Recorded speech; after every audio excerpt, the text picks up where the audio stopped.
The views and opinions of the hosts and guests are their own and do not necessarily reflect the views of the management and staff of Guardian Radio. You're listening to Talking Heads with Naughty, only on Guardian Radio, 96.9 FM. Kane is in the building. Yeah! Already the show goes on all night till the morning. We dream so long. Anybody ever wonder when they will see the sun up? Just remember when you come up, the show goes on. Talking Heads with Naughty and MJ is brought to you by Burger King, Fine Threads, John's Department Store, KFC, Naughty Johnny's, NRG Nutrition, and Print Masters. Have you ever had the feeling that you was being had? Don't that shit that make you mad? They put chains all on your soul and put whips up on your back. They be lying through their teeth, hope you slip up off your path. I don't switch up, I just laugh. Put my kicks up on they desk, unaffected by they threats. Then get busy on they see, that's how that Chi-Town made me. That's how my daddy raised me. That glittering may not be gold, don't let nobody play me. If you are my homeboy, you never have to pay me. Go on and put your hands up. When times is hard, you stand up. LUP the man, cause a brand that the fans trust. So even if they ban us, they'll never slow my plans up. Already the show goes on all night till the morning. We dream so long. Anybody ever wonder when they will see the sun up? Just remember when you come up. You got it locked and loaded to the Tuesday, January 20th edition of Talking Heads. Your boy Naughty and your company right up until 6 p.m. And we do have a special guest today. We will be getting into a good conversation with no stranger to the show, the F&M ratified candidate for the Elizabeth Estates constituency, Ms. Heather Hunt. We'll have a great conversation with her, no stranger to the show. But if you want to chime in and be part of the conversation, here's how. Here's how you can become a talking head. Brought to you by BTC. Text lines powered by BTC 422-GR96. That's 422-4796. Phone lines open in New Providence 323-6232, 325-4259, 325-4316. Toll free in any one of the Family Islands, 242-300-5720, 242-300-5720. Stream us live.com. That's GuardianTalkRadio.com. Cable channel 969, BTC Flow channel 612. That's how you get it in. That's how you get it on for fresh news, smart talk, all day, right here on Guardian Radio 96.9 FM. All right. Part of the conversation are definitely going to be the headlines. It's time for Headliners. Everything that's making headlines in the 242. Brought to you by the Fine Threads. And here's what's blazing up the pages of the Nassau Guardian News and Views that matter since 1844. All brought to you, of course, by Fine Threads. OPM on defensive. Guardian stands by VAT story. The office of the Prime Minister last night pushed back against a headline story in Monday's edition of the Nassau Guardian, which reported that the value-added tax cut on unprepared foods in grocery stores recently announced by Prime Minister Philip Davis will average about $11 per month per household. Based on the $15 million overall the government said the cut will amount to. But OPM provided no calculations of its own, despite claiming that the Guardian committed a miscalculation with an erroneous claim. The Guardian stands by the story published on the projected average benefit to households. Look here, man. Based on the track record of the OPM and the PM indirectly, I mean, if you look at the surplus and you look at the hotel around Lucayan, the airport, teachers being paid, increase, no increase, some got, some didn't. I mean, come on, you got to double check. You got to double down. You got to ask questions. That the track record is there of misspeaking. So we got to find out what's really going on. And yes, I appreciate the removal of VAT. But I tried to do the math on that. Nothing from nothing, leave nothing. $11. I appreciate that $11. Rubis, $5.50 a gallon. Esso, $5.11 a gallon. Shell, $5.10. Thank you for extra 2 gallons of gas a month. And I ain't trying to sound ungrateful. But I mean, if you want to boast on savings, $127 a year? With all the taxation and other the cost of living going up everywhere else, up to wazoo. Anyway, thank you for trying, I guess.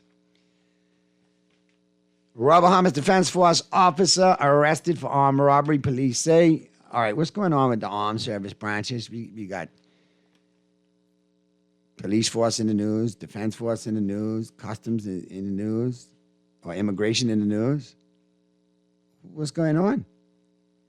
Why is everything sounding like the old Rampart District in LA back in the day? Or the Miami River Cops? Why is this sounding so dark and gloomy with the armed service? Is everybody getting paid? Are still up in arms about the insurance not being paid. But my God, what's really going on? What's happening with the vetting process at these branches? Mitchell says PLP united amid jockeying for nominations. Mm-hmm. Boy, Mr. Mitchell on a roll. Talking a lot. Boogeyman stories of if the FNM wins, they're going to lay off civil servants. And now he says the PLP is united. Not with all them voice notes on social media with different camps fighting and in factions and fighting and body slamming and slapping up from Freetown. Mm-hmm. I've been hearing plenty from Freetown. Been hearing somebody in Pinewood too. I've been hearing it. And more. I ain't gonna talk no more. Southern Shore is obvious. That's an obvious one. It's all in the headlines. All right, let's get to this call real quick. And then we'll get to the break. Talking Heads. Hey, Ronnie. Hey, what's happening? All right, turn your radio down for me, man. You know what Marvin Gaye say, what's going on? What's going on, man? What's happening? Everything cool, man. I like to join the show, man. All right, but I'm glad you enjoyed it, man. What you got for me today? Well, I ain't got nothing much to say, and then everything speaking for itself. All right, man. Well, just keep on listening, and I'm sure something will pop up, man. It'll pique your interest. Let's get to this other call. Talking Heads. Talking Heads.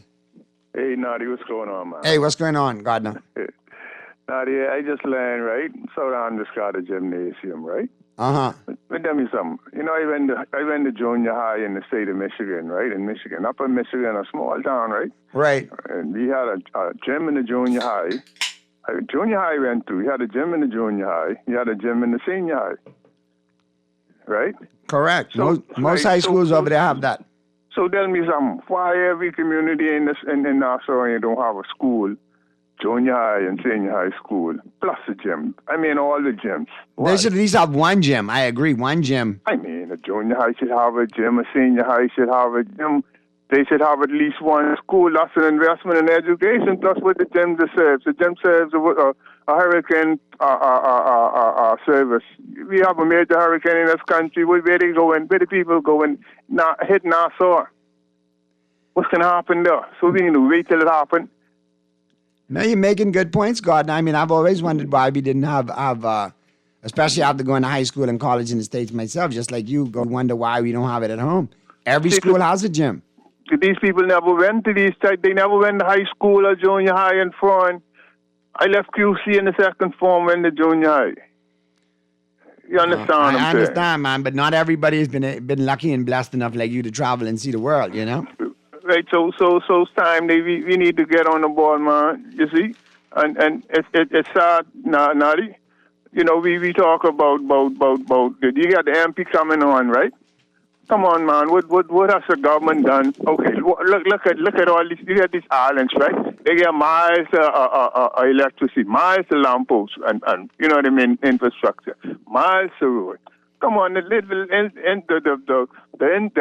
communities and now so they congested. They don't have that much infrastructure. So when you talk about these family islands, ain't nothing being done, and come on, man. You need to put investments in the family island, more boutique hotels, more investment opportunities, and get some of this infrastructure. Get people off of New Providence. I agree. Right. So I mean, when you talk about constituencies, you gotta stop this, man. I got you. Know, and watch this, Naughty. All the bosses in Nassau, where you think they from? These say generals in the family islands, they run the family islands. Boy, watch it now. You're talking about... Boy, no, I got to ask you. You talking about good stuff as always, man. We got to get to the break. But we definitely have a great conversation coming up on the flip side of the break as we get into the buzz. All brought to you, of course, by John Shoes, the F&M ratified candidate for the Elizabeth Estates constituency, Ms. Heather Hunt. We're going to have a conversation with her. No stranger to the show.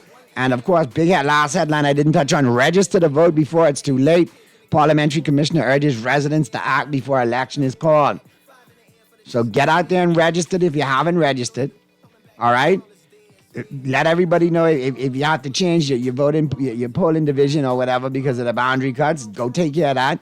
And if you haven't registered, register. And if you've been sitting idle on the couch thinking about getting up and voting again, well, blow off your voter's card, make sure you're good to go and get out and vote. All right? In the meantime, though, we're going to take a quick break. And on the flip side of the break, like I said, we'll get into the buzz, all brought to you, of course, by John Shoes with our special guest right here on the Tuesday, January 20th edition of Talking Heads, which continues right after this.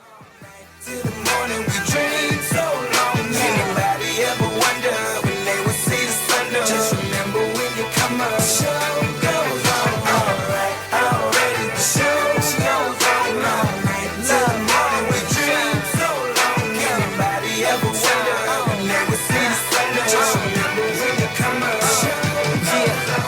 So no matter what you've been through, no matter what you Refined, sized, then find that is your place. If you want those slacks hemmed or just taking the waist, then Fine Threads is your place. If you wanna look suave and debonair everywhere you go, like you're supposed to be in a video, wanna step out and look great, then Fine Threads is your place. Refined style with elegant taste, then Fine Threads is your place. Is your place. Is your place. Crunch boring lunches and enjoy real food at a real good price with KFC's value deals. For $5.95, you can get a famous bowl and drink or a one-piece chicken box. For max value, grab a value box. That's a piece of our iconic chicken, nuggets, cheesy mashed potato, a buttery biscuit, fries, a dessert biscuit, and soda, all for just $9.95. KFC value deals have got the crunch that you're looking for. KFC knows value, and it's finger-licking good. You try to rest, but roll with the best. For all your printing needs, there ain't no one better, no. For posters and banners, magazines and flyers. For window decals, greeting cards and newsletters. No job too big and there's no job too small. You name it, we can print it. Just give us a call. Let Print Masters bring your masterpiece to life. Located in the Nassau Guardian Building, telephone 302-2361. Only on Guardian Radio, 96.9 FM. It's time for the buzz. What are you buzzing on? Brought to you by John Shoes. Boy, you never have to pay me. Go on and put your hands up. When times is hard, you stand up. LUP the man, cause a brand that the fans trust. So even if they ban us, they'll never slow my plans up.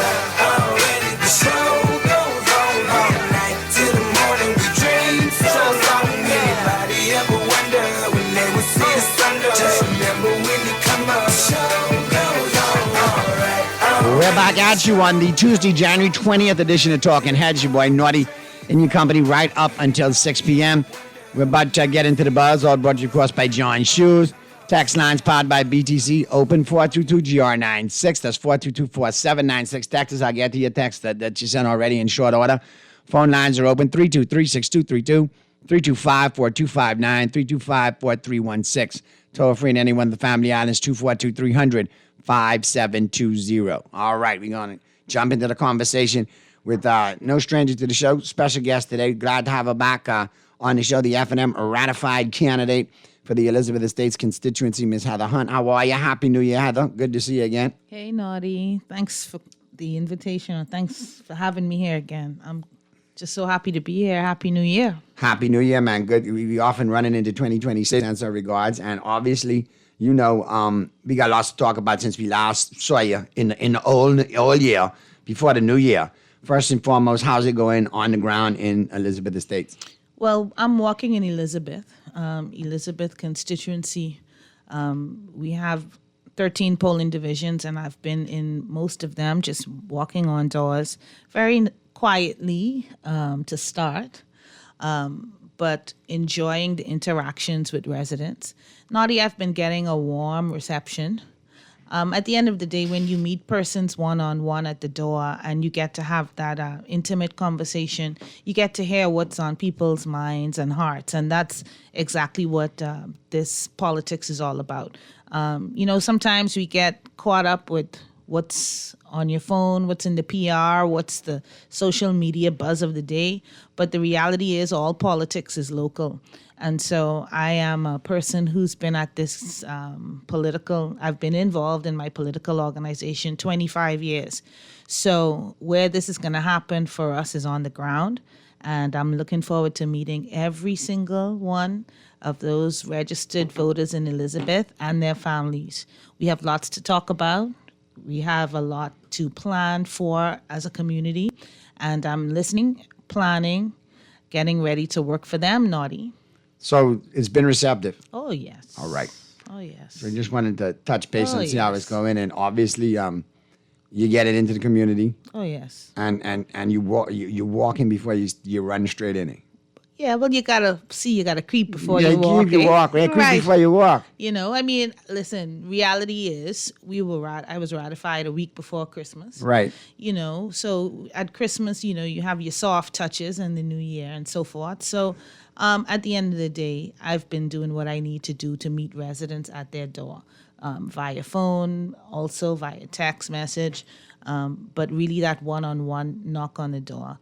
I am not one of those politicians, Naughty. I know I have to get with it, and everybody, those of you who are saying, "Oh, well, Heather, you're not social," no, because at the end of the day, quite frankly, Naughty, people are tired of politicians putting them on display. Too much for show. socializing on the country's dime. I mean, we seeing it all over. Well, this is my point. I mean, So how party many, got to stop sometime. how many PR specialists the country really going to pay for now, Naughty? I mean, not knocking that group of demographic, right? I mean, they need to work too. But we've seen what's happened, right? The systematic hiring and posting of journalists, throughout, even internationally in foreign postings. Every single ministry with multiple persons whose job is to comment and troll and scroll. Like every ministry got their own set of trolls. Anyway, that's another. But that's how it that's is. a rabbit hole, I guess. If we start on that, we'll go down, another rabbit hole. But the point is, politics is not PR show. You're not going to get it here. You're going to meet me at the door, and that's where this is going to happen on the ground. Well, obviously, something we got to talk about what's happening on the ground is the Prime Minister's announcement about the removal of VAT. Obviously, a lot of people have been scratching their heads. I've tried to do the math. MJ's tried to do the math. The math ain't mathing because nothing from nothing leave nothing. I mean, I appreciate $11 a month, but couldn't we have gotten it a little bit better that more households could have felt more of an impactful end of month stipend from the removal of that? It's still on a lot of other things. See, listen, any relief, is good. So please, for people who say that I'm, not in agreement or not supporting a reduction in tax, that's nonsense, because every relief is to the Bahamian people, every person's pocket is a good thing. The problem here is, Naughty, the government caused this on themselves. Why? Because last year they bragged that they've hit record numbers of VAT collections. This is the most money any government has ever collected in revenue in the history. I remember it well. Okay. So, like I keep saying to everyone as I walk door to door and as I talk to people, you being in a marriage and your husband comes home and says to you, "Baby, this is the most money we've ever made in our entire life." And you know what that family expects? That things are going to get better and I'm going to feel it.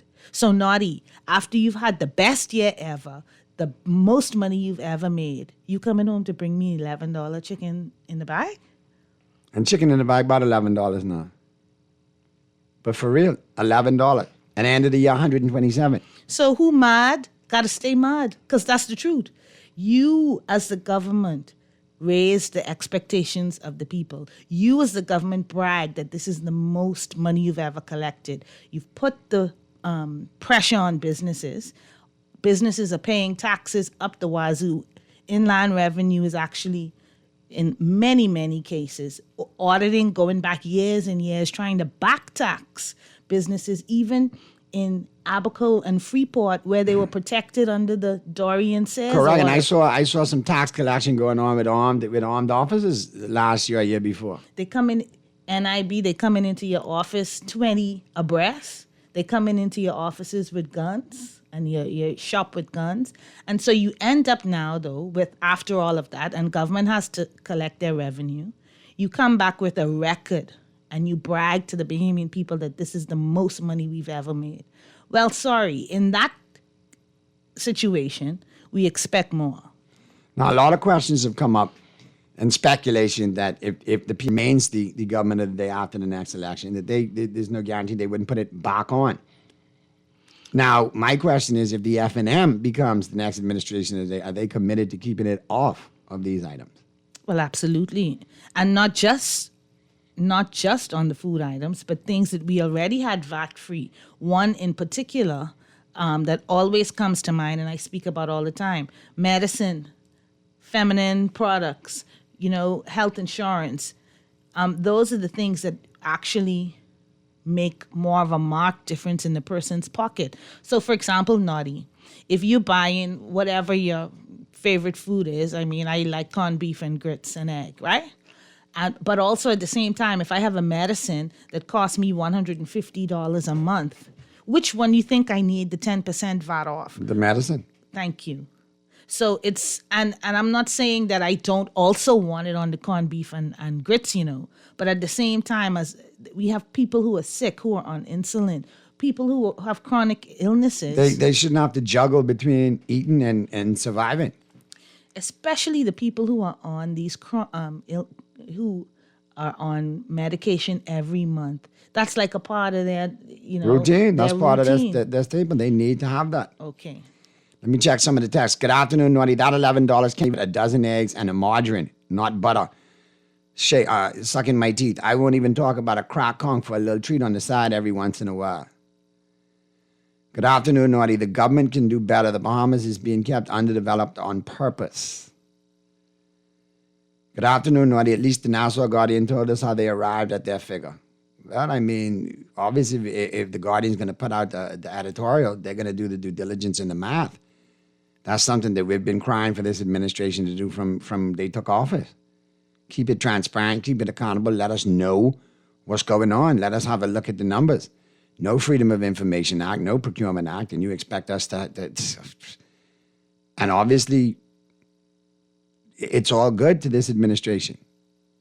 Let them eat cake. We'll keep it moving. We don't have to answer nothing. And that's a problem. Good afternoon, Naughty. We want change in Elizabeth. We are voting for Heather Hunt. There you go. All right. We got any calls in, Mr. Producer? Let's get to that call real quick. Talking Heads. Talking Heads.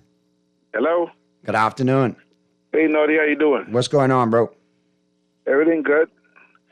So special good evening to your guests. Good evening. And Naughty, what's happening in our country? Our Bahamians are too ungrateful.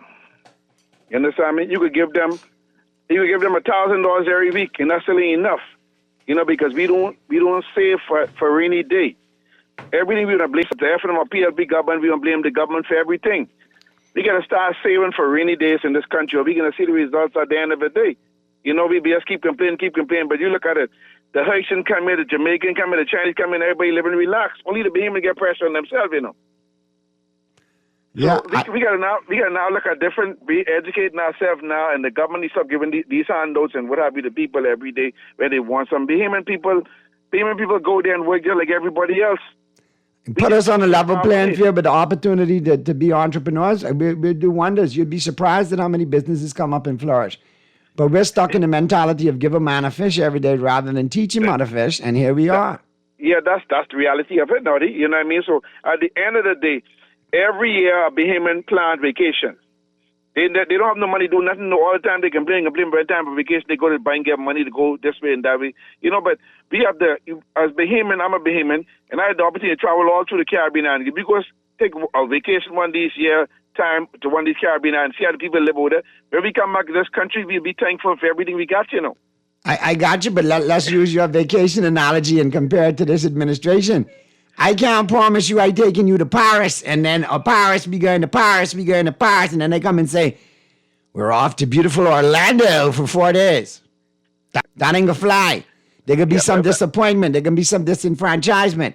So yeah, while some people are grateful for the $11 and the $127 at the end of the year, and while I agree with you that we need to save for a rainy day and do better planning financially as citizens.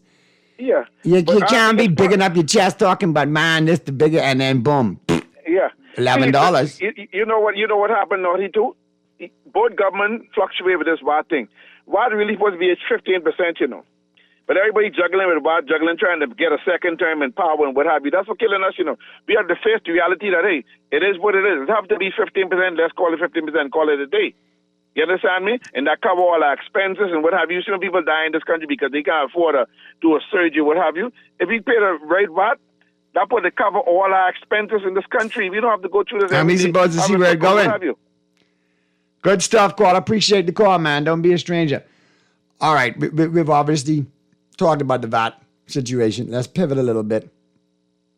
PRP chairman, Mr. Fred Mitchell, the boogeyman stories. Oh, if the F&M wins and becomes the next administration, they're going to lay off government workers. They're going to lay off civil servants. Now, I don't really understand why. What I get is putting out the boogeyman story. It's silly season, all right? It's campaign fodder.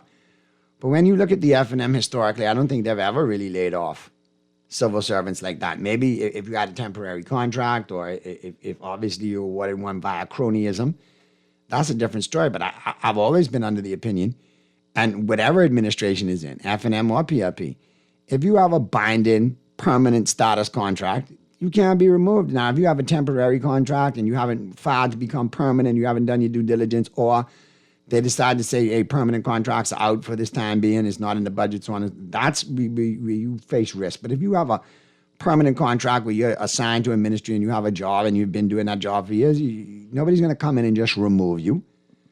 So you can't buy into the boogeyman stories. Right. Well, that's exactly what it is. I mean, the chairman of the PLP has to do his job. The government is on the ropes with respect to this April Fool's gift that's coming to us on the 1st of April. So, of course, they have to go and find a story that's going to deflect from us speaking. Also, distract persons from being very critical of their internal processes that are going on right now, and take everyone's eyes off the VAT and take everyone's eyes off of the contentious races that they're dealing with in-house. And so that's something to be expected. And the F&M has already come out saying that that is fake news. That's not a priority of the next F&M government. One of the priorities of the next F&M government that we really should be talking about, again, is how we're going to address the cost of living crisis. Also, how we are going to deal with the immigration problems that are plaguing us, and that's a matter of concern for all Bahamians. Healthcare. And the list goes on of serious matters that need to be dealt with in this country. So the fear-mongering tactics are not going to work. People see straight through that, and we know that it's election time. And like our chairman says, we know that Bahamians are right-thinking people who are not going to get blown away by the fear-mongering.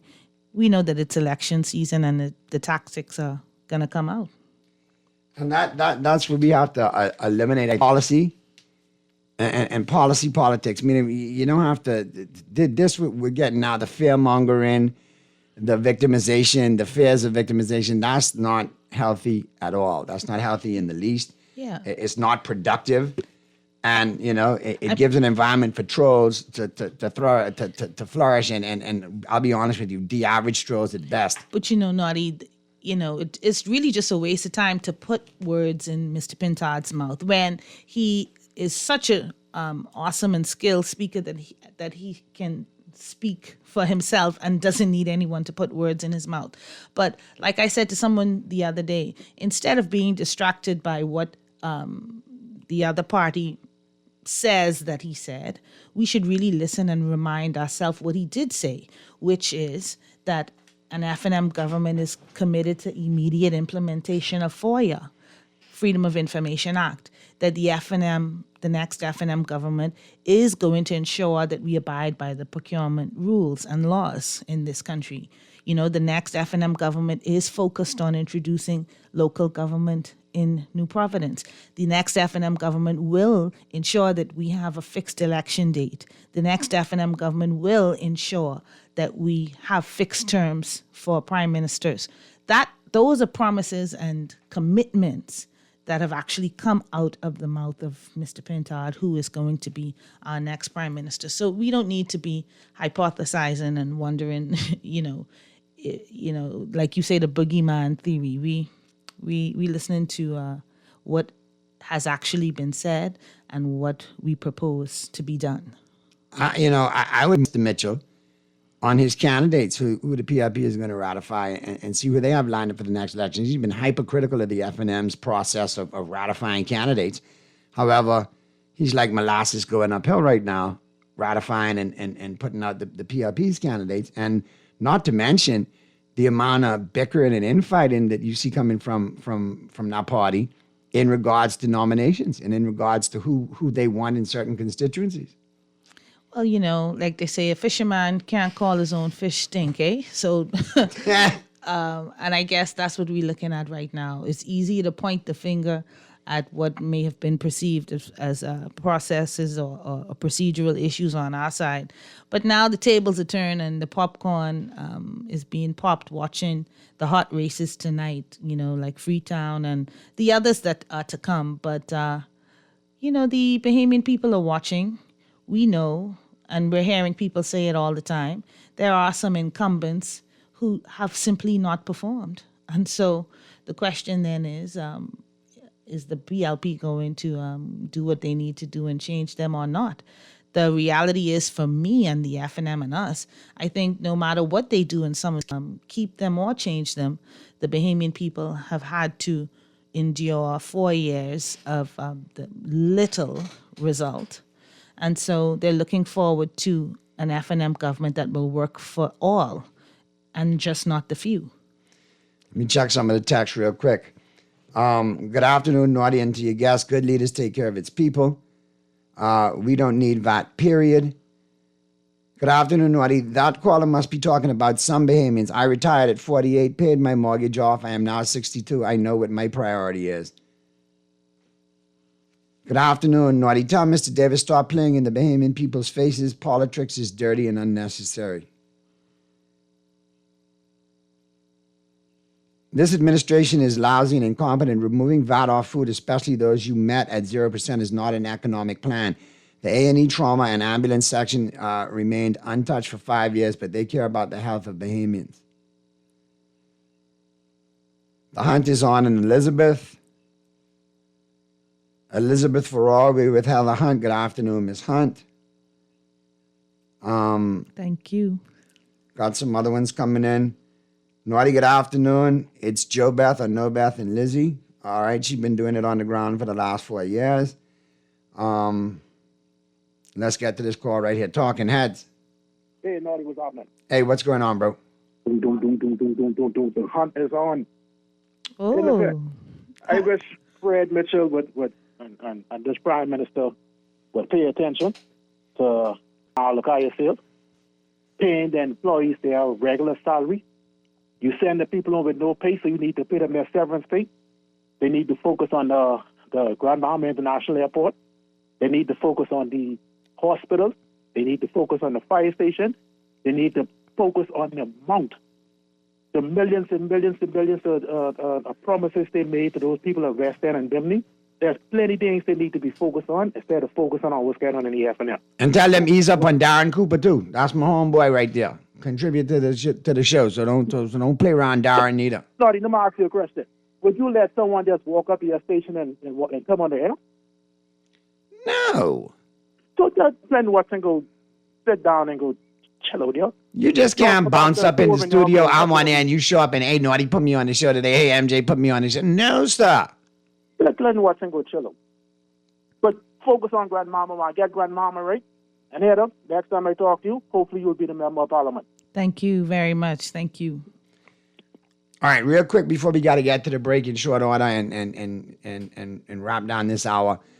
Just real quick, because I got a text, and obviously the texters want to know your take on the yachting situation and the yachting fees, because in your constituency, they're in the hospitality industry. What's your take, and what's the F&M's commitment to changing what needs to be changed in that sector?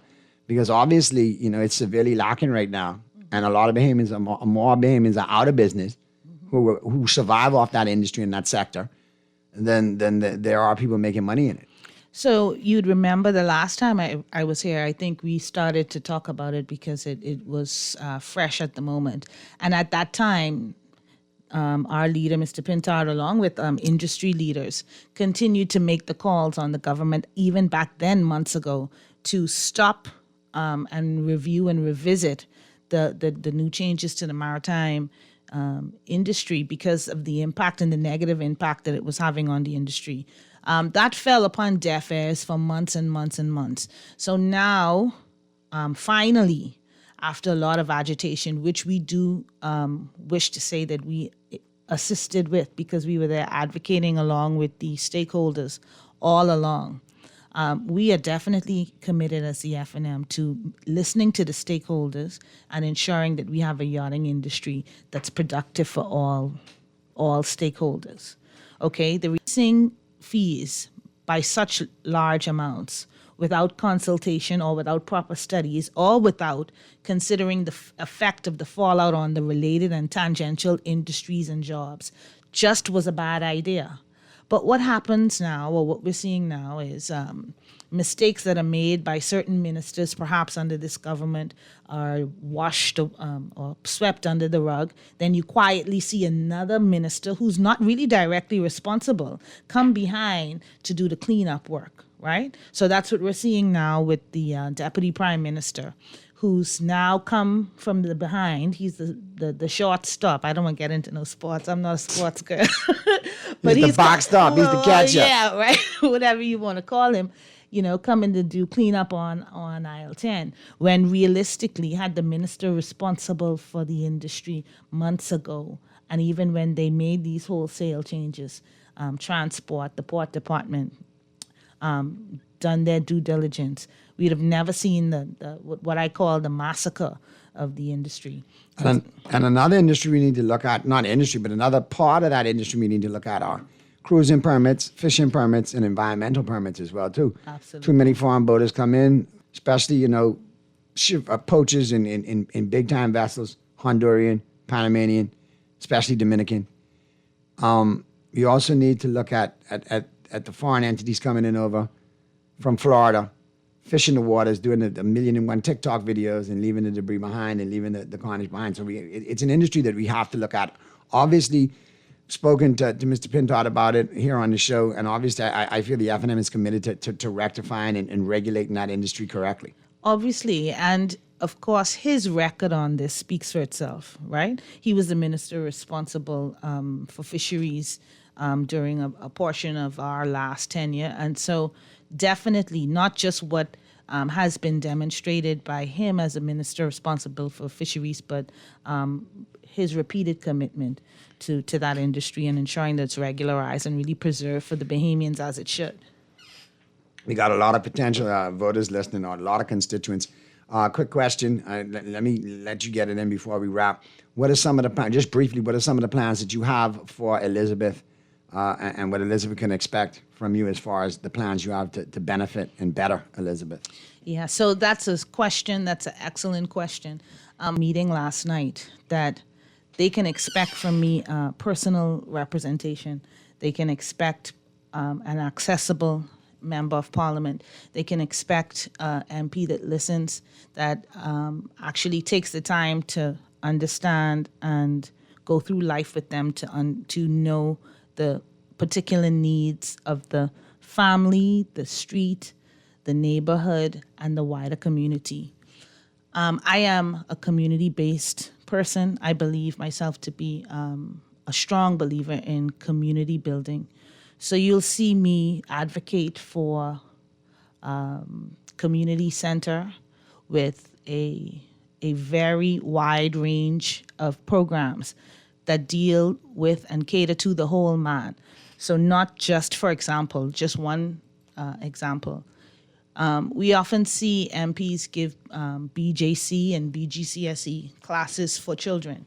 We know that's needed. We know we need a safety net to help our children in the education system.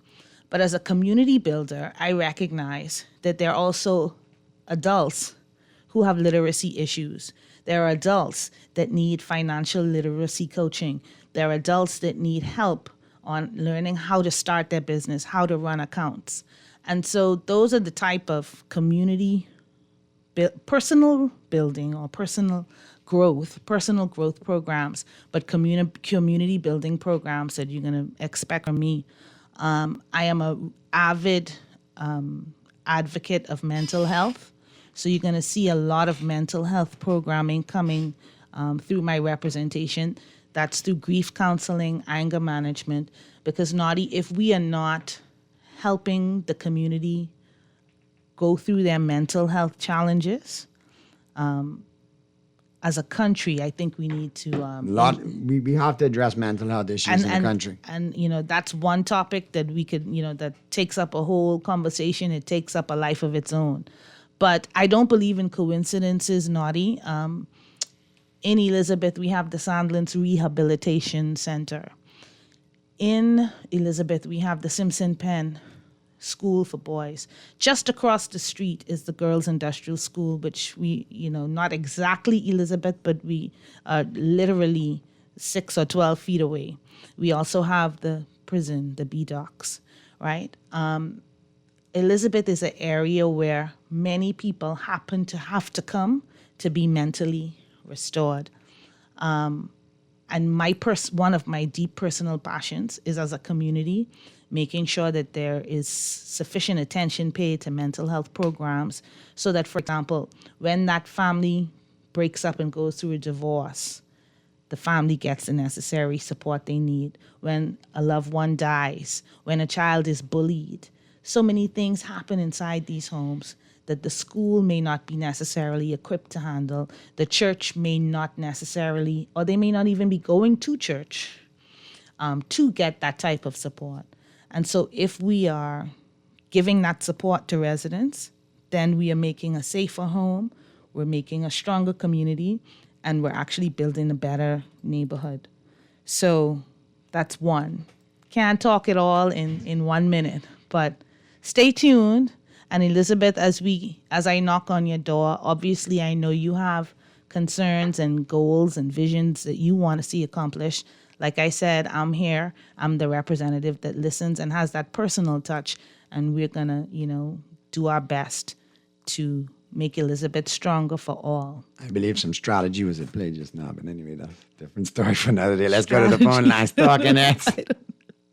Naughty, what's good, brother? What's happening?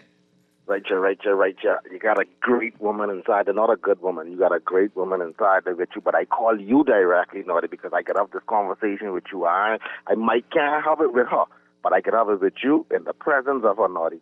How do you remember that the sitting member of Parliament for Elizabeth was involved in an issue or an incident where they were... I've heard a lot of allegations surrounding that particular minister's name. Clarify me. I happen to have been there. I happen to have been present there when this incident happened, and it was abuse of our law enforcement officer because, Naughty, if you, me, or MJ, or any one of your children or the children of anybody listening under the sound of my voice had done what that sitting member of Parliament did, we would have been arrested on the spot. And you're an admitted eyewitness to the incident. What's that? You're an admitted eyewitness to the incident. Very much so, Naughty. There's footage of that incident that occurred that day during the carnival. The public watched that young lady do what she did in the view, Naughty. They then got on the phone and called the Minister of National Security to then intervene. And he vividly said, no, I'm not getting in that. But because she's a member of Parliament, that officer, I've been made to understand, allegedly, has been ridiculed, and I talk about have had the worst things happen to him, almost having lost his mind based on the level of abuse that continued trying to manipulate that situation. That young lady there, that is the current sitting member of Parliament for Elizabeth, she needs to be dealt with, and I think the Bahamian people are waiting for election day to deal with her. So I heard a caller say, no bet or this bet. Trust me, they ain't betting with that betting side Elizabeth no more. It's all fluff, smoke, and mirrors, but Busy and Lizzie, nah. People know the caliber of individual, and I believe that when the chips come home, people are going to be able to see a woman that's a mother, just like the other, but one that has the caliber of service to the people versus one that does whatever her people tell her to. All right, and here I was calling me about a certain, entity on Carmichael that got $10 million, and that. But anyhow, Lordy, between me and you, before I witnessed the incident, I also witnessed the individual who allegedly built the homes for the $10 million came on the campaign trail and said he putting pounds and keys on the ground. Okay, all right. Now you in full Geraldo mode today, but I appreciate it. Thank you. Good stuff as always, man. And we got to wrap it with our guests, but I appreciate the contributions as always. All right, we got a couple of minutes before we get out here, but I want to thank you for obviously stopping by. Keep us posted. Keep us abreast. We'll have you back on because, mi casa, nuestra casa es tu casa. So come on and let us know what's going on in Elizabeth. And, your continued updates out there. Obviously, we got a lot of response today, some for the incumbent and the majority here for you. I think, like the caller alluded to, I think people want to see a little more, a fresher perspective, something a little bit different. And I think that goes for the entire political landscape. So I think it's something that you need to look at and keep knocking door to door. Keep banging, yeah, man. That's what we're doing, knocking on doors, meeting people every day, listening, just hearing what people have to say. And, naughty people, ticks as usual. I went to the door one day and the lady said to me, listen, man, I don't want to hear anything because it's all BS. So I said, well, ma'am, it's nice to meet you. I'm going to be your MP in a few short months. So at least let me shake your hand so that we're not strangers anymore after this. And hopefully, once I'm elected to be your MP, we could talk about how we could make the community better. But that kind of response or that kind of feeling is out there. And I'm praying and hoping that as I go along and people talk to me and meet me one-on-one, like I told our leader, if, we're not going to be, or like he told us, we're not here to do business as usual. And I think as we knock door to door, people will understand that and believe that and be reminded that the FNM is here to continue to work for them. All right. We appreciate you stopping by as always. We got to get to the news right now. In the 5 o'clock hour, flip side of that break in the news, we'll be talking sports. Pearlie will be joining us. But I want to thank my special guest today, the FNM ratified candidate for the Elizabeth Estate constituency, Ms. Heather Hunt. We heard some of our plans there and obviously her take on things that are affecting the nation. And like I said, glad to have her here. Glad to hear her perspective on things. Quick break. We'll be talking sports in the 5 o'clock hour. Keep it right where you got it. And shout out to my good brethren, Lightborn. Yeah, man. Big chief down there, road traffic, West Bay, Fort Charlotte. Yeah, man. Big up Lightborn. Big up yourself, man. I'm glad you got... One in the air for the people ain't here. 2 in the air for the father that's there. 3 in the air for the kids in the ghetto. 4 for the kids that don't want to be there. None for the trying to hold him back. 5 in the air for the teacher not scared to tell those kids that's living in the ghetto that the holding back that the world is theirs. Yeah, the world is yours. I was once that little boy, terrified of the world. Now I'm on a world tour. I will give up everything, even start a world war for these ghetto girls and boys. I'm rapping around the world for Africa to New York.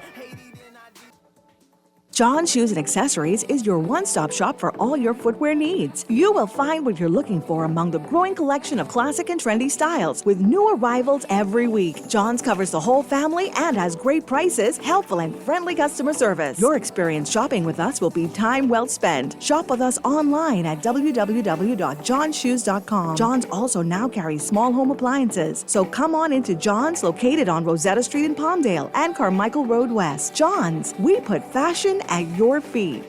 Crunch boring lunches and enjoy real food at a real good price with KFC's value deals. For $5.95, you can get a famous bowl and drink, or for max value, grab a value box. That's a piece of our iconic chicken, nuggets, cheesy mashed potato, a buttery biscuit, fries, a dessert biscuit, and soda, all for just $9.95. KFC value deals have got the crunch that you're looking for. KFC knows value, and it's finger-licking good. You're listening to Talking Heads with Naughty. Only on Guardian Radio, 96.9 FM.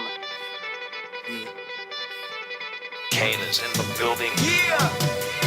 Alright, the show goes on all night till the morning. We dream so long. Anybody ever wonder when they will see the sun up? Just remember when you come up, the show goes on. Alright. Talking Heads with Naughty and MJ is brought to you by Burger King, Fine Threads, John's Department Store, KFC, Naughty Johnny's, NRG Nutrition, and Printmasters. Have you ever had the feeling that you was being had? Don't that shit that make you mad? They treat you like a slave. Put chain on whips up on your back. They be lying through their teeth. Hope you slip up off your path. I don't switch up, I just laugh. Put my kicks up on they desk, unaffected by they threats. Then get busy on they. See, that's how that Chateau made me. That's how my daddy raised me. That glittering may not be gold, don't let nobody play me. If you are my homeboy, you never have to pay me. Well, we're back at you on the Tuesday, January 20th edition of Talking Heads. Your boy Naughty and your company right up until 6 p.m. We're into the 5 o'clock hour. 5:07 p.m. is the time. And we are talking sports. And we're going to set it off like we always do. Look for Pearly, Mr. Producer. He should be zooming in short order. But like we always do, we're going to set it off with Today in Sports History, all brought to you, of course, by Naughty Johnny's. Well worth the trip out there to the Old Fort Shopping Plaza Monday through Friday. Great for lunch and dinner. Then on the weekend, Saturday and Sunday, great for breakfast, lunch, and dinner. And boy, look here, this was a heavy-duty day in sports history, January 20th. Let's have a look. All right, on this day in sports history, 1892, the first official basketball game was played by students at the Springfield, Massachusetts YMCA training school. In 1937, Nell Stewart of the New York Americans became the NHL's career-leading scorer when he scored his 270th NHL goal. 1949, free substitution was adopted for 1 year in the NFL. And Patricia McCormick debuted as the first professional woman bullfighter. 1968, Houston ended UCLA's 47-game win streak with a 71-69 victory at the Astrodome before 52,693 fans. The game also set an NCAA attendance record. 1985, the most watched Super Bowl game in history was seen in an estimated 115.9 million by an estimated 115.9 million people. The San Francisco 49ers beat the Miami Dolphins 38-16. That Super Bowl marked the first time that TV commercials sold for $1 million a minute. Joe Montana was awarded his third MVP. 1995, the NHL season opened with teams playing a 48-game schedule instead of the usual 84. The season had been shortened due to a players' strike. 1999, ESPN announced the creation of the Great Outdoor Games to be held in Lake Placid, New York in 2000. That became the Winter X Games. 1999, the NBA lockout officially ended after 204 days. 2002, Joe Nyanduck of the Dallas Stars played in his 1,000th career NHL game. And in 2003, Patrick Waugh of the Colorado Avalanche became the first NHL goalie to play in one. I really like the words to compliment myself today. Alberto Tomba. And I smell Pearly. I smell air fryer. Pearly, what's going on? Oh, I'm right there, my brother. I'm right there. I'm a little heavy-hearted today, so I'm going to get through the local sports scene, all brought to you, of course, by Burger King Nassau. All right, and don't forget they got that SpongeBob Whopper going on right now for you. All right, be sure to check them out on that. And then you and I got to talk about what I really don't want to talk about. Hannah reaches new heights. More Bahamians qualify for Carifta in the U.S. Justin Allen Hannah had a massive jump of 2.25 meters to qualify for the Carifta Games in the under-20 boys high jump. So good stuff there. And Caitlin Smith leapt to 12.05 meters to win the girls' triple jump competition at the Carl Lewis High School Invitation in Houston this past week, also qualifying for the Carifta Games. Gibson makes cut, finishes 56 overall. This is out of golf. Bahamian golfer Richard Gibson Jr. made the cut at the 2026 Latin American Amateur Championships over the weekend and finished 56 overall. The event was held at the Lima Golf Club in Lima, Peru. Okay. And the BLTA's Play Tennis Bahamas program is held on Saturdays. And getting your kids involved in tennis, you definitely need to go on out there and check that out. All right, Pearly. While we're on the local scenes, I want to send a shout out and congratulations to the Bahamas youth flag football, the under 16 team, and then out of the world champions in the flag football world championships in the U.S. over the weekend. They came second last year, and this year they came back and won it all. So congratulations to the under U team. Good stuff, man. Under 16, it's 16 U team. So I'm very proud of them. You know, they my special. That's my special crew. So whenever they do well, I'm excited for them. All right. Well, good stuff, Pearly. I know you talk to them each and every Thursday, and I'm glad to see that they, brought it home for you, man. Yeah. They made me proud. That's my crew. I'm proud of them. So we'll big them up on a later date, and we'll have some conversations with them. And just be happy that they did well, All right, Pearly. I need you to help me get through this portion right here, okay?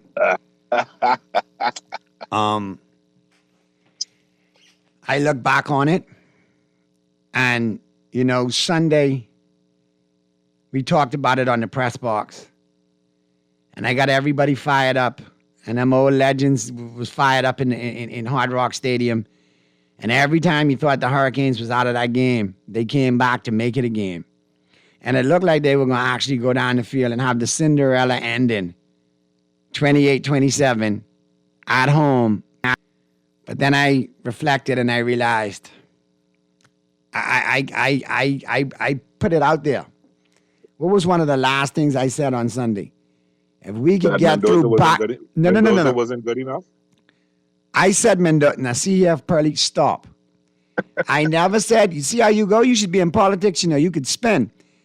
I always said Mendoza was a good player, deserved the Heisman. He was good at Cal, so on and so forth. But he ended up there because in the state of Florida, there was other talent at the time that coaches looked at from those programs as better than him. That's all. And I used it, as a ploy, obviously. I wanted to speak. You do know that they tried to get him in the transfer portal, right? Who, UM? Yeah, and his mother said no. Well, obviously, because listen, I'm not going to talk bad about his mom. She's dealing with MS. It's a great story with him and his mom, but that's just Cuban hatred. Mira, the Miami Hurricanes didn't pick him in the first place, so he will never play for them. That's what that was. Basically, yeah. Mijo, I will cut you out of the wheel if you play for the Hurricane. You go and play for Indiana. That's a good Donald Trump American University. And that's probably how that went. But as far as Mendoza goes, when he put in the work at Cal, made that program relevant again, came over to Indiana and did it first historically for him. I'm happy for him and his mom and his dad, that family story there. It's a great angle. It's a perfect play. You saw Brady and Mark Davis circling like sharks in the water last night as he warmed up. That's definitely the Raiders' first pick in the draft right there. I was very impressed with him last night. Miami defense did not. They stuck in there. I'm impressed with the Indiana secondary. They had an awesome set of cornerbacks. And I was impressed with Mendoza. No shame to Beck. No shame on that interception that was thrown. He played a great game. Yeah, but I said it Sunday. If Carson Beck rears his ugly head, because I knew from his days at Georgia what he's capable of. And he did it. It shouldn't have come down to that. Miami played crappy in the first half. They missed the field goal. They had some opportunities that they did, so it shouldn't have come down to that pressure plate to blame him to say that. I'm not going to let you do that. Yeah, but you gotta give Miami credit, man. They played their behind off. They held Indiana to 27 points, and technically, if you look at it, that blocked field goal was the difference. Punt was the difference in the game. They don't give up that block punt touchdown. Miami's up in the game. Yeah, I agree. So I'm not going to fully put it on Beck because his receivers come out publicly and said, he broke on the ball incorrectly. He needed to give it a better look and so on and so forth. I appreciate all of that. Will the Hurricanes be back? Yes. Are they loaded for years? Is Malachi Tony something special? Yes. But we came up short, man. But it's good to see the program back to where it should be in the upper echelon of college football. I think recruiting is going to be a lot easier moving forward. A lot of kids with the transfer portal now are going to come back to the U. one thing that the U has better than any university in the country, it blends the past with the present as far as Michael Irvin and all of the past Hurricane greats to come out there, Ed Reed, Ray Lewis. You had Devin Hester out there. Yeah, you had several other Hurricane greats. There's a legacy there. There's something for Cristobal to build on, but it is a little disappointing. I was really hoping they would have pulled it off, especially driving down late and getting it done. The running back Fletcher will be back next year, and I think Fletcher's one of the best running backs. He could be a top 5 pick in the NFL this year. He'll be back next year. Tony will be back next year. He could be a Heisman candidate next year, the two of them. Yeah. As a sophomore, Tony will be. He's only 18, so he's a beast at that young as a freshman. You bring him back. You're losing some key players. You're losing that's what Hamilton, the defensive end, the beast. Yep, you're losing a lot up front. You're losing. You're losing everybody, man. You're losing. Let me pull it up. I mean, I looked at it, and there is a ton of Miami Hurricanes just getting ready to hit the draft. Reuben Bain Jr., obviously, the creme de la creme. Mazador, obviously, another one. Yeah. Keontae Scott, another one on the defensive side of the football. Maya Nagoa, the offensive lineman, is definitely a goner. Daniels, the wide receiver's a goner. I mean, you got a lot of potential going there. A couple other offensive linemen as well, and you got some other defensive line contributors from that team. Miami's deep. Miami's going to have a lot of pro picks this year off that team. Yeah, and trust me, the draft department is going to be nice, be good to them. Now, it's just that who you had your eyes on for your quarterback was Simpson from Alabama, but he turned pro. So they're looking at one or two other players. So that's going to be interesting to see who they pick up. Wow. This is crazy. Indiana transfer quarterback Alberto Mendoza has signed with Georgia Tech. Now, he's the younger brother, Heisman Trophy winning quarterback Fernando Mendoza. He entered the NCAA transfer portal one day after the Hoosiers College Football Playoff Championship victory over Miami, and he immediately visited and signed with the Yellow Jackets. Now, we got to watch out because Mark Noll's son is playing quarterback for the Georgia Tech program. And I'm sorry, but Mendoza, the younger brother, he can't come there and unseat him. So we gotta keep an eye on Georgia Tech. Got to be a reason why they transfer. I have a cousin who played defensive end for Georgia Tech. He was a freshman All-American. He keeps in contact with the team. I'm gonna ask him about it. Mendoza's 6'2", 207 pounds, redshirt freshman, threw for 286 yards on 75% passing, rushed for 190 yards, and scored 6 total touchdowns with 1 interception in 9 appearances this season. He'll have 3 more years of eligibility at Georgia Tech. All right, let's get to the phone lines real quick. Talking Heads. Good afternoon, Naughty. Good afternoon. Purdy, what's going on? All is well? Hi, good, my brother. I'm good. How you doing? Yeah, Naughty, I know you're talking sports right now. I just called to say condolences to the country at large because Lovely Knowles, Anthony Lovely Knowles, known in the Deep Changes back in the day. Yeah, man. Yeah, Lovely passed away on Sunday. No, man. In New York, yeah. You know you're living in New York. Yeah, he was there for years. Stop it, man. Yeah, so this after you have Gully, this week is Brenlaw. All right, well, my condolences, man. My thoughts and prayers go out to you, man. So sorry for your loss. And Lovely was quite the contributor, man. And, in the nightclub scene in the late 80s and early 90s, he was out there doing his thing, man. So a lot of people still don't know yet, so I say, you know what, let me call into your show. And, of course, I know everybody's listening to your show. So. Well, I appreciate that, man. I called Pearly 3 years ago when my wife passed. Pearly is your boy I used to hang with my cousin Chris Rice, and he from them in Japan. Yeah, man. They make good boys. They make good friends. Yes. Yeah. So that's. I know who I'm talking to now. Yeah, I remember we spoke some time back. Yeah. Yeah. All right. So my condolences to the family. The family, because this is the 4th child my mother-in-law she lost over the last several years. Oh boy. And Anthony was a twin. His twin sister Angie, she died some years back. And then my wife died 3 years ago now. Then yes. Andrew, he's calling Yellow in Mason's Dictionary. Yeah, man, Yellow. Yeah. I know Yellow for years. He used to work the Crystal Palace, man. Go to the Yellow. Yellow passed about 2 years now. And okay. Yellow is a good dude, man. Quite the character, man. Good working with him. Yeah, man. Appreciate y'all guys, Naughty. Pearly, I listen to y'all. Mary Jane is my favorite. All right. I know she's a little under the weather today, but I can pass that message on to her for sure. Yeah, man. All right. All right, and I can make sure I bust off some lovely before we get out of here today, man. All right? Thank you very much, man. See you guys later. Stay safe. All right. All right. All right, Take my care, brother. Okay. Bless up. Let's get to the other call. Talking Heads. Hey, what's up, fellas? Happy New Year. Hey, what's going on? I think, you know, I just flew back in today. I almost stopped to see if I can get you some good Pampers, you know, because I know it's a rough night. I don't need Pampers, man. I'm good. I'm a realist. I take it for what it is. The last thing I said on Sunday on the press box was Miami should win it, provided Beck don't turn into Beck. And I had a gut feeling based on the fact that I seen him screw your dogs on numerous occasions. Listen to me. I was watching it last night. Let me tell you something. With a bunch of Hurricane fans in Atlanta. Bunch of them. Right? So the place was packed with the orange and green. The fellow sitting next to me, and I say, "He's good for one." He said, "What you mean?" I say, "He's good for one. You gonna learn, because us dogs know what we talking about." So when he do that pick for the third round, look at me and say, that's what you have to deal with for years. I said, yeah.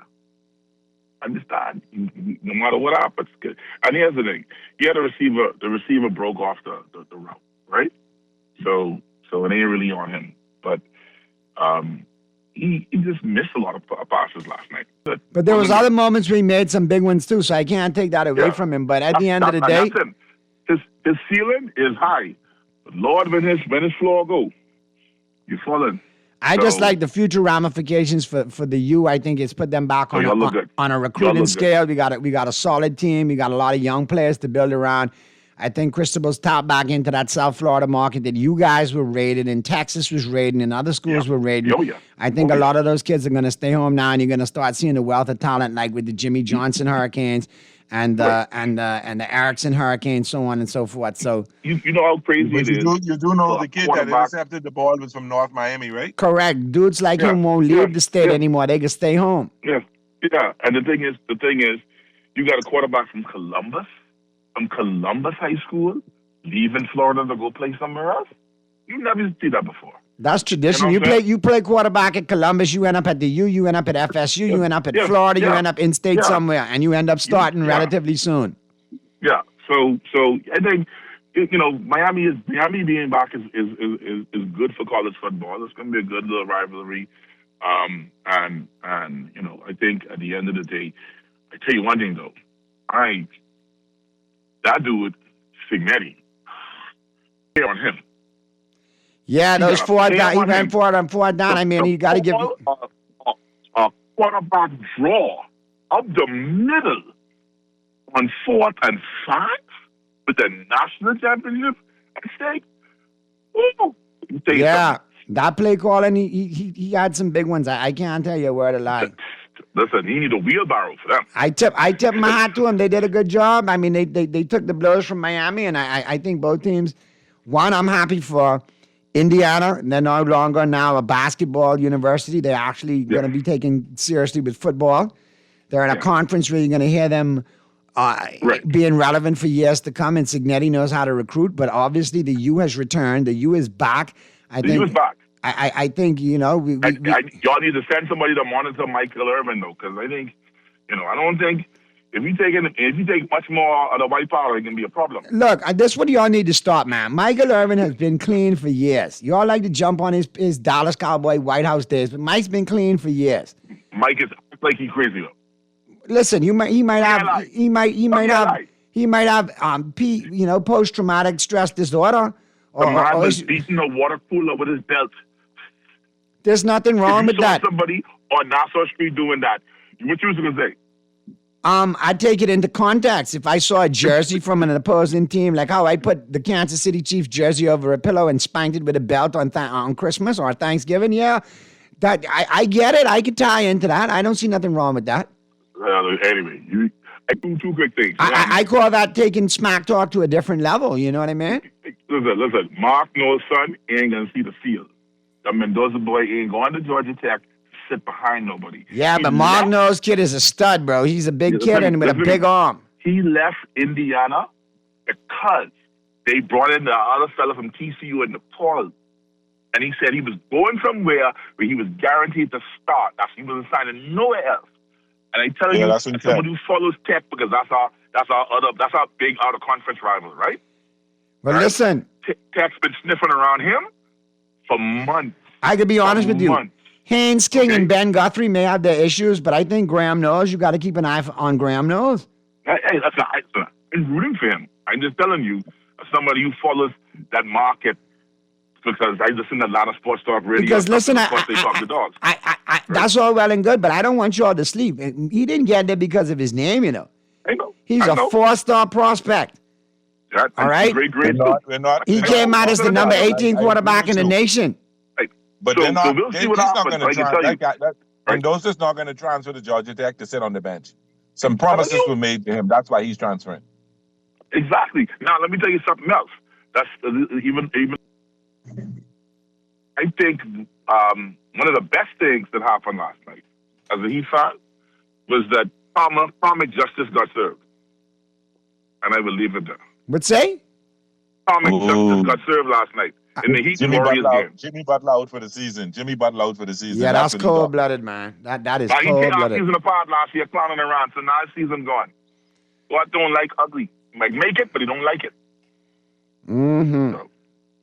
Anyway, my brothers, listen, now we have the nice... Speaking of knee injuries, how's Pat Mahomes' knee injury doing? Pat says he's going to be ready for the season opener. That's what he says. That's personally for me. If he ain't ready, we got to sit him down. You got too much tied up in the franchise. I saw a very interesting move the other day that John made, bringing back Eric Bieniemy as the offensive coordinator. No, that ain't interesting. People have been screaming for that. No, and I said all is right in the world now, and I told Statboy, I said, listen, Kansas City on a third place schedule, even with a quarterback filling in the gap for Mahomes until he comes back, with Eric Bieniemy there, and you draft Jeremiah Love, man, for God's sake. And here's the thing: if I'm a quarterback who wants to reprove myself in a place where I got weapons and a smart offensive coordinator, so I know Mahomes may come back the next year, but I play good enough so I make some money for myself that next year. That's where I go. I go to KC. I go to play with Andy Reid. I go to play with. Well, Kelsey going to retire, but I still think Kelsey's not going to retire, man. Taylor like coming to the game. She don't want him sitting around the house all day. He ain't retiring this year.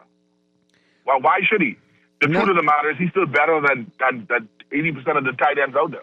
Well, we'll keep an eye on his situation, but like I say, it's going to be interesting in Kansas City, especially offensively now that Bieniemy's back. All right. Good stuff, man. I appreciate all the it. best, Your fellas. contributions Thank you. always, man. We'll talk soon. Let's get to the other Thank you, call. BT. Talking Heads. Yeah, Pearly and Naughty. What's going on? Muff, I would like you to respect my privacy at this most difficult time, please. Muff, that's still motivate them to beat us too. Anyhow, after Jimmy going down, anyhow, because Buddy, he'll start getting all stupid anyhow, and start raining trees from all over the floor. But Naughty, you right though, because from when Malachi Tony fair catch that ball inside the 5, I say, man, what do you do that for, man? How that defense was carrying on in the first half, man? Why you let it go in the end zone, man? And then that's how they get stuck down there, 3 and out. Malachi's a playmaker, though. Man. Malachi's a playmaker. You want him to have the ball in his hands. I mean, he's the kind of guy, I mean, too. He makes a move or two, and he with the turns out a touchdown. big punt return, you know? But he had a touchdown, and he played big, man. Had a big reception, Yeah, he too. make a play with the touchdown, but I see him punt, that block punt. That was the that's undoing. the game, baby. That was the undoing right there. Right. And then the last play, the interception, man, it was a good call, you know, that's a nice, but he needed Caleb Williams to show him how to make that pass. When Caleb Williams, he make that pass to go into the overtime. Caleb Williams impressed me. You got to go over and then drop the Marion, man, drop the number 0. He can't, it's too low for the defender. Let him go over and send it to the back pile, and then let it drop into Marion, man. You see? So my man can't reach it. It was a good call, you know. The wide receiver was supposed to break inside, and he broke outside, and that's what really happened, too. Even though it's a little bit underthrown. And the wide receiver and came then out and underthrown, admitted that today. Said, "Yeah, man, I got to do better at running my routes, this and that, because it's my fault. It's on me. It's not on him." And, So and our Miami defense is on, like Big Chief say, I know Menendez getting the end zone yet with 4th and 5, or 4th and 4, whatever. I know he getting the end zone yet spinning. He didn't make the first down. I said, at least they hold him on either the first down. Look, he doing spinning, boom, boom, and dive. in the end zone. Boy, yeah, he could be a serious Irish man. He could get him. But, Bernie, you see that crazy Uncle VJ got down today, man? Ooh, that was nasty. Boy, that was stupid, yeah. Man, I know you want that was a poster. That was a poster, yeah. Yeah, buddy. Well, anyway, let me let someone else get in. All right, brothers. Good stuff, man. We'll talk soon. I appreciate you. Yeah, Pearly. Like I said, Mendoza played good. He was motivated. I think he got fired up and did what he needed to do, man. So he came through big. You know what I noticed though, right? What's that? And I'm not crowning him ahead of time, but he comes off cocky like Tom Brady did. He don't strike you as the greatest athlete. He don't strike you, but he gets the plays done. He knows where the receivers are going to be. And if he's drafted by the Raiders and he has Brady in his ear, watch out for this kid. Yeah, he's going to be good, and he's a Christian young man, so he's a good kid. You know, I mean, I'm not mad at him. And not often do you see the Heisman Trophy winner actually win the national championship. I could tell you horror stories of quarterbacks that play for the national championship as a Heisman Trophy winner and did bupkis, or a running back that tore up the league and was Heisman Trophy winner playing for the national championship and did bupkis. Yep. So, you know. So he lived up to his hype. He lived up to the trophy, got himself a national title, and he bring Indiana somewhere they've never been before, which is good for Big Ten, which is good as they're not going to be the Michigans and Ohio States. You got to look at Indiana now. You do, and they're going to be, like I say, in that conference, they're going to be a powerhouse for years to come. Yeah. Well, the Big Ten has shifted now. I think the Big Ten has shifted the power from the SEC to the Big Ten, so let's see what happens. Yeah, let's see. Let's keep an eye on it. Let's pivot to basketball, Pearly. And before we talk Lakers, man, you were talking about the Knicks the other night. The Knicks is a house in disarray right now. Yeah, they actually had a players-only meeting last night, so correct. It'll work out, yeah.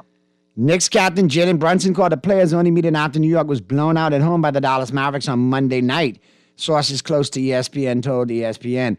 Brunson's message to teammates after their 9th loss in 11 games, according to multiple sources, was that the Knicks need to find answers for their poor play in January among themselves, rather than look to the coaching staff for solutions. After a strong 23-9 start to the season, including winning the NBA Cup, the Knicks have fallen to 25-18 as their offense has sputtered to the bottom 5 in the league in January. Now, I hear there's a lot of internal fighting going on. There's a lot of cliques going on. Like there's a Karl Anthony Town clique and there's a Jalen Brunson clique, that Villanova clique. So we got to keep an eye on it. That's one of the reasons the rumors going around that the Knicks are looking at trading Karl Anthony Towns. Yes, indeed. That's making it. And then when you have Josh Hart making quotes, we all need to do some soul searching. Right now, we're playing embarrassing basketball. We're not executing on the offensive end. Defensively, we've been abysmal. We've been terrible defensively all year. And Karl Anthony Towns has not been up to snuff protecting the rim this year. Exactly. So they could be leaning toward getting rid of Karl Anthony Towns. Now that might make them Dallas Mavericks rumors with Davis in there.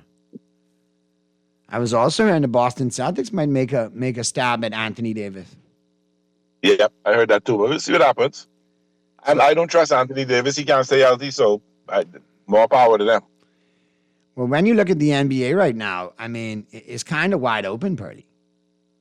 Yeah, you don't have a definitive head and shoulders above the rest team outside of the Thunder. And they have some weaknesses because they drop into against certain teams that their weaknesses have been exposed.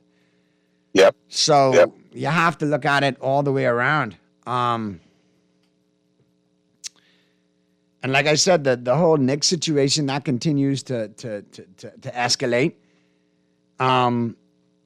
Jimmy Butler tore his ACL, as we alluded to earlier. In depth, though, Butler suffered a season-ending torn right ACL in Monday night's 135-112 win over the Miami Heat. And how ironic, like Big Chief said, look who it came against. Yeah. And so he's going to be out. And now you have to look at it. Jimmy's kind of long in the tooth. This kind of injury is kind of late for him to get in his career.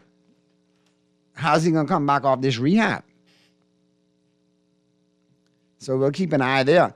I see what you mean as far as Wiggins goes, too, playing for the Heat, Pearly. He's been playing some really good ball. He'd be a good addition to the Lakers for future reference, you know. We got Pearly, or did he drop? Or is he muted? I'm right here. I ain't going nowhere. I'm right here. I'm listening to you.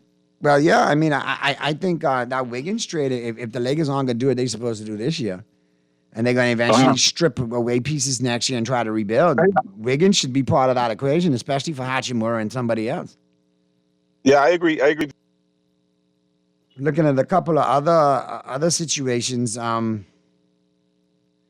this is kind of crazy. LeBron James is not an All-Star game starter for the first time in his career. So he's going to make the team, obviously. They're going to get him on by some dispensation, but he's not a starter. Luka is the starter via the voting, joined by Denver Nuggets center Nikola Jokic, OKC Thunder guard Shai Gilgeous-Alexander, San Antonio Spurs center Victor Wembanyama, and Golden State Warriors guard Steph Curry. And in the East, it's Giannis, Jalen Brunson, Tyrese Maxey, Cade Cunningham, and Jaylen Brown. So how does that work now? Because there's supposed to be 2 U.S. teams and 1 world team. So Watch those this. guys Though James is not... ceremoniously voted as the starters, and then they pick from them all the players who make the team? I don't know.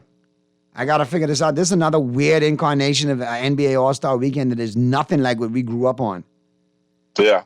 Though James was not selected as a starter, Curry was marking the 12th time in his Hall of Fame career that he was not named to the All-Star game as a starter. He's averaging 27.6 points per game while close to birthday. Well, you know, they lobbying hard for James, trying to say the commissioner got to make a special pick, or if somebody gets hurt, they're going to let him play. Bro, if you don't deserve to be on the team, you don't deserve to be on the team. Broheim, get him out of the league, man, out of L.A. If they got to put him on a team as a special dispensation this year, do it. If that means he's going to be out of L.A. at the end of the season. You know the All-Star game in L.A., so you know they're going to do that. Boy, Texter, I saw that video you're alluding to about Brunson and his teammate. I agree with you. I'm not going to go there. But, yeah, it did go all downhill from there. I ain't going to lie. Bad news for the OKC Thunder. Guard forward Jalen Williams has a right hamstring strain and will be reevaluated in a couple of weeks. So he's gonna miss several games for them. Oh boy. He's averaging 16.8 points, 4.8 rebounds, and 5.6 assists. He's a big part of that rotation. So they are now injury rearing its ugly head. Now you're looking at potentially this where some teams catch up to the Thunder. Because if you look at the standings in the Western Conference, they're still 5.5 games in front of San Antonio. OKC is 36-8. The Spurs are 30-13. Denver's 29-14 despite Jokic being out. Minnesota holding its own at 27-16, and the Lakers and Houston both at 25-15, 25-16. Percentage points separate them two.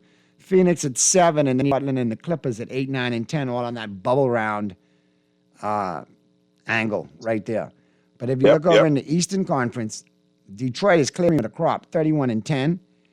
Boston, despite everything, 26-16, number 2 seed. Knicks dropped to the number 3 at 25-18. Toronto 4 at 25-19. Sixers 23-18, holding firm with that number 5 seed, you know, Pearly. Yeah, they're playing good. They're playing solid basketball. If Embiid could just get his act together, the Knicks will be a team to reckon with in the East. Orlando, if they get healthy, could be a dark horse there at number 6, 23-19. And then you got Cleveland, Miami, Chicago, and Atlanta all bunched up 7, 8, 9, and 10. And Milwaukee lurking, but Milwaukee's kind of... I think Giannis may get moved this go-round. You don't know what you get with Milwaukee, so cheaper they move him, put him on somebody a contender where you get a chance to win a title. Correct, Amundo. Come to L.A. Come to L.A. But yeah, definitely. And sad news here, Lamar Odom arrested on suspicion of DUI. Oh, man. Yeah. Trae Young's move from the Hawks to the Wizards on January 7th kicked off trade season. But there should be more drama ahead. Anthony Davis should be on the move, as well as John Morant. With Jimmy Butler out, I think Miami may make a move. Yes, indeed. Miami may make a move. But Jimmy Butler, sorry. I mean, Golden State may make a move. Yeah, I meant to say Golden State will make a move. Sorry. So that could be something that we need to look at. And then another rumor going on is Ja Miranda's bought a house in Miami, so I don't know what that That's means. another one. That's another one there that's circulating too. That Morant has bought property in South Florida. So that might be facilitating a move. Yeah. But we'll see what happens. It's going to be interesting to see over the next few weeks. Okay. Yeah, we have to keep an eye on it because I think this is going to be an active trade deadline. Yeah.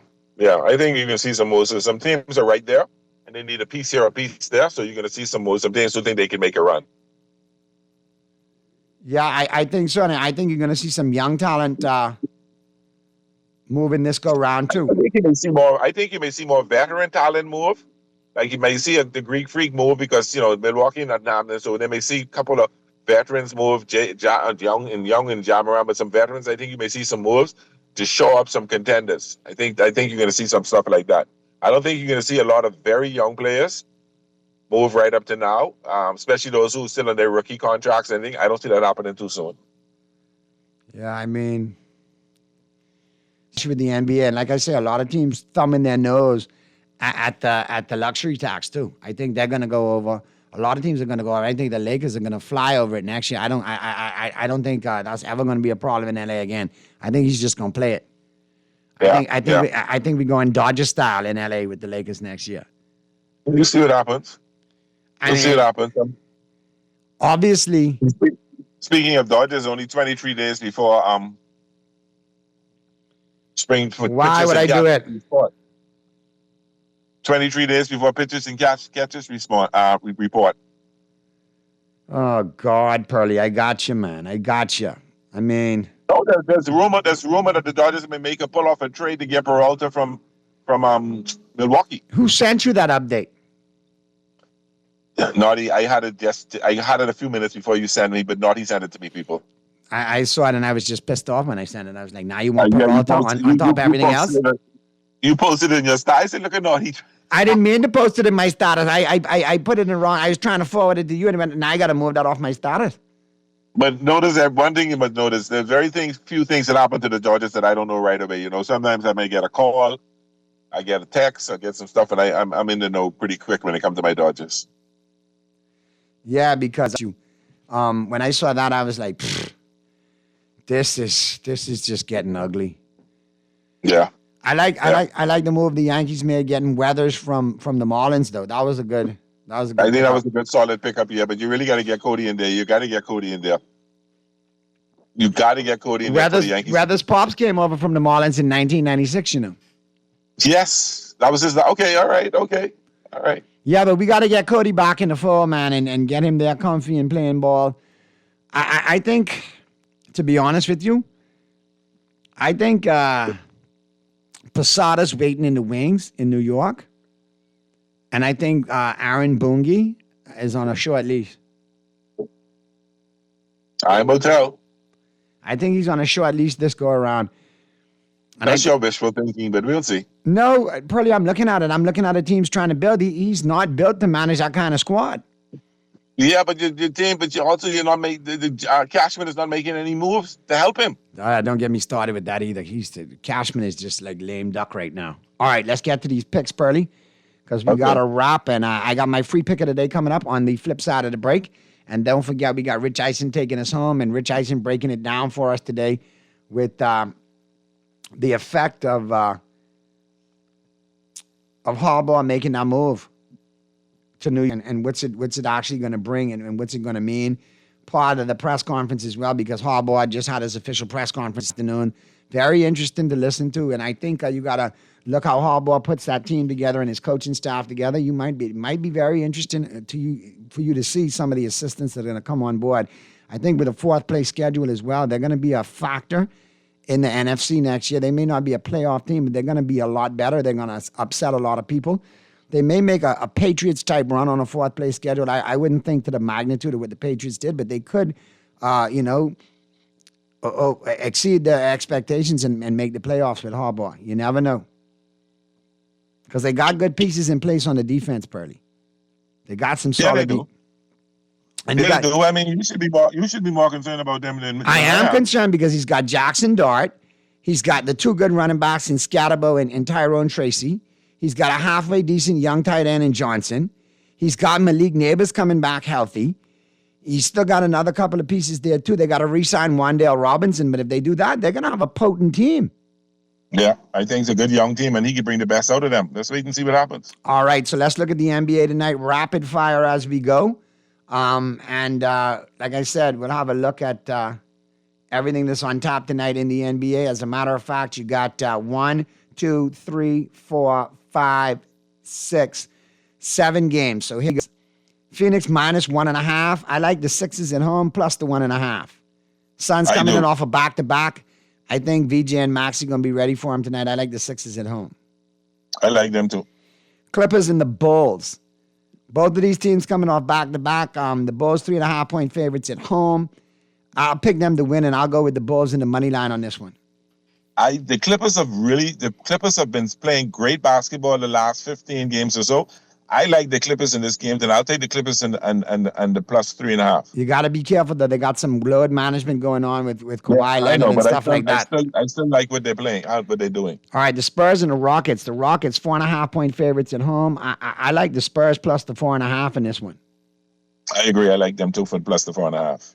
The Timberwolves, 27-16, taking on the Jazz, 14-29. Minnesota, 12.5-point favorites. Minnesota goes to sleeping games like this when they're heavily favored. So I'll take the Timberwolves and the money line over the Jazz tonight. I'm going to take the Jazz and the spread and the plus 13. I think the Jazz, for some reason, they play good ball. That's not a bad pick. The Jazz are very good against the spread. Yeah, I like them plus the 13.5. Lakers on the road against the Nuggets, 2.5-point favorites. I don't know which Laker team is going to show up, so I'm just going to say the Lakers by 2.5 simply because I put in for Luka and the gang. But this game could go either way. I'll take the Lakers in the money line because you don't know which LeBron could do. Correct. Raptors on the road at 19, both coming in off a back-to-back. I'll take the Warriors at home. They're 3.5-point favorites. I'll take them at home with 3.5. I agree. I'll take the Warriors at home too.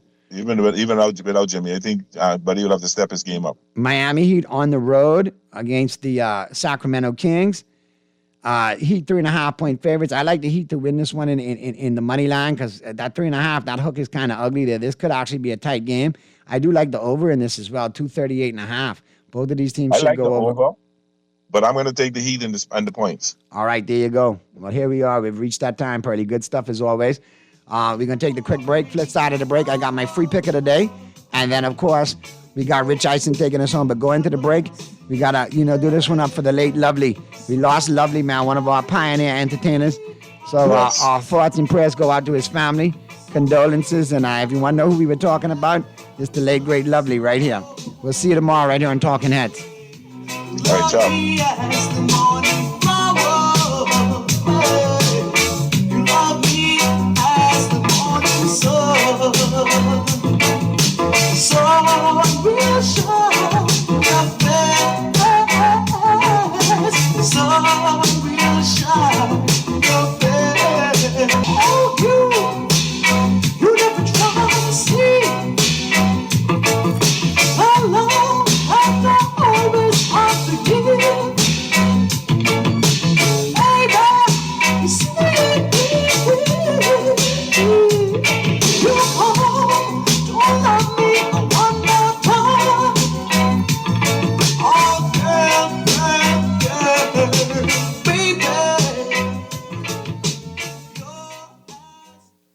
Crunch boring lunches and enjoy real food at a real good price with KFC's value deals. For $5.95, you can get a famous bowl and drink or a one-piece chicken box. For max value, grab a value box. That's a piece of our iconic chicken, nuggets, cheesy mashed potato, a buttery biscuit, fries, a dessert biscuit, and soda, all for just $9.95. KFC value deals have got the crunch that you're looking for.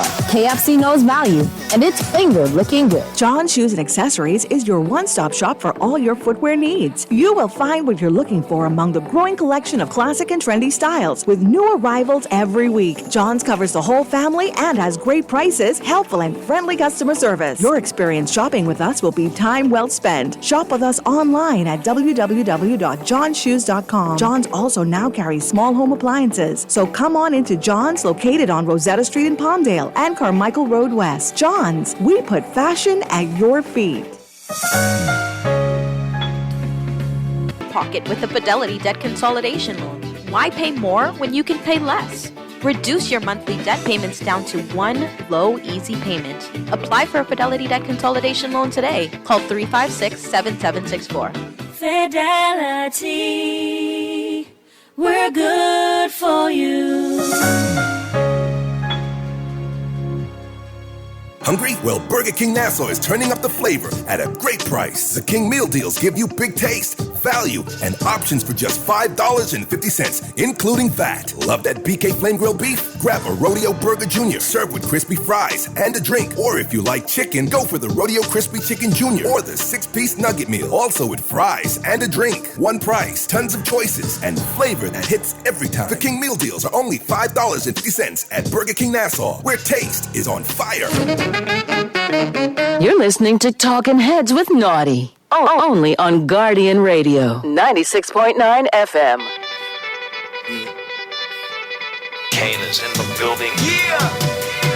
Alright, the show goes on all night. Till the morning we dream so long.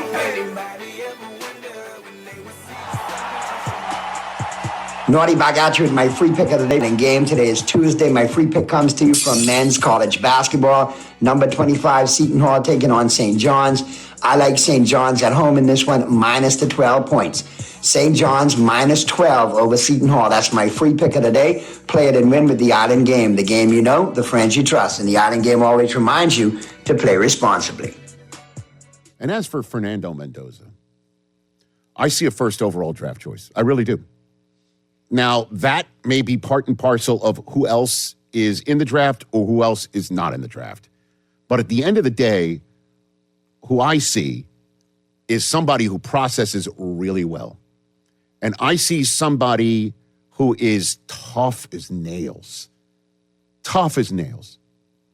I see somebody who knows Tom Brady's in the building, who knows Tom Brady and Mark Davis and John Spytek are in the building, and those are the three who are going to decide who's the first overall draft choice in the NFL draft. And I know I have to perform not only for my future, but for my present and for my current teammates and for my current head coach. And I see his stat line. It doesn't jump out at you. But what I see are a bunch of dogs on that Miami defense, including Ruben Bain, who I was texting with, I'll say it, I don't care, Daniel Jeremiah last night. And I'm like, where's he going to land in the draft? And he just wrote back, top 15. Okay? So he's going to see Ruben Bain or a lot of guys like him in the NFL. And he got targeted last night. There's no doubt. He got cheap shotted. I don't know how the hell there was no targeting call on the one that split his lip. You know, I love Cignetti going off of the field at halftime in his quick, usual, nothing's really said chit-chat with sideline reporter and coach heading off into the locker room. He's just like, there were 3 personal foul penalties on our quarterback that were not called in the same drive. And that kid last night 100% was circled by Miami, and he was circled by Ohio State, who blew him up first play on the Big Ten championship night. And 100% is viewed by a lot of people in this world as soft because he cries when he talks, which may be part and parcel of our world these days as to what people consider as strong-willed, masculine people. But I think that's strong, that he's able to show his emotions and still be an absolute beast of the first variety. He has checked every box. This play right here, 4th and 4, your coach is saying to you on the sideline, we're going for it, and you're the one who's going to run it. We're not going to use your arm, which they did later on with Charlie Becker. You want to talk about back shoulder throws to a wide receiver. Baby. Right? Becker, who's got future Los Angeles Ram written all over him. Patriot. True. All that good stuff. But we're going to run it, and you're going to not only go for the first down, but in the middle of the play, screw it. I am going to leap for the end zone, knowing the team that has been targeting me all night, I'm giving them a free shot. And I'll be honest, do you think there might be some in this world who'd be like, yeah, I want to win tonight. But Tom Brady and everybody else in the building, I'm the first overall pick in the next year's draft. Do I really want to put my body on the line right here? What if this happens, that happens, and suddenly I'm not available for the draft? What happens?